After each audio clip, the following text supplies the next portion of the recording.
আল্লাহ কেন খারাপ কোনো কিছু থামান না? তাহলে কি আল্লাহ নিজেই খারাপ? নাউজুবিল্লাহ, অবশ্যই না।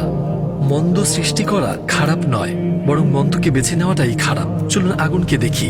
আগুন অনেক কাজে লাগে, তাই না? কিন্তু কেউ যদি নিজের হাত আগুনে দিয়ে পুড়ে ফেলে, তাহলে কি সেটা আগুনের দোষ? ঠিক তেমনি আল্লাহ মানুষকে সৃষ্টি করেছেন এবং তাদের ইচ্ছা শক্তি দিয়েছেন। এটা একটা নিয়ামত।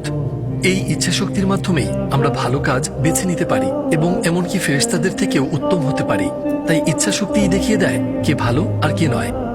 এই শক্তি না থাকলে একজন অপরাধী আর একজন ভালো মানুষ সমান হতো। তাই ইচ্ছা শক্তি খারাপ কিছু না। খারাপ হলো যখন কেউ সেটা ভুলভাবে ব্যবহার করে, ঠিক আগুনের উদাহরণটার মতো। আবার ধরুন, যদি আল্লাহ প্রতিটা খারাপ কাজ থামিয়ে দিতেন, তাহলে এই জীবনে আর পরীক্ষাই থাকতো না। ভাবুন তো, আপনি চেষ্টা করছেন কাউকে আঘাত করার, আর হঠাৎ কিছু একটা আপনাকে থামিয়ে দিল। তাহলে তো সবাই আল্লাহর উপর বিশ্বাস করতো, তাই না? কিন্তু সেটা বিশ্বাসের কারণে হতো না, বরং তা হতো আল্লাহর মুজিজা দেখার কারণে।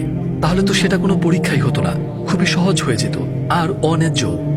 সংক্ষেপে বললে, ইচ্ছা শক্তি সৃষ্টি করাটা মন্দ নয়, কিন্তু সেটা খারাপভাবে ব্যবহার করাই মন্দ।